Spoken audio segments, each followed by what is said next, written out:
Hi everyone, in front of me I've got OnePlus 9 and let me share with you how to allow unknown sources on this device.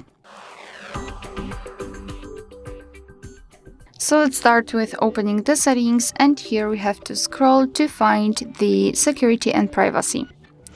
Then let's scroll down to find more security and privacy.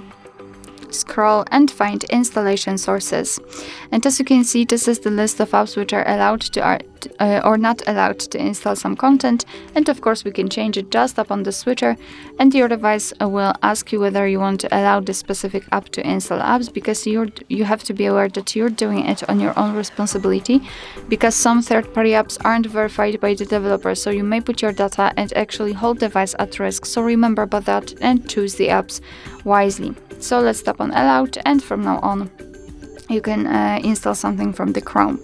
Of course you can remove previously granted permissions just by tapping on the switcher again. Alright, so that will be all. Thank you so much for watching. I hope that this video was helpful, and if it was, please hit the subscribe button and leave the thumbs up.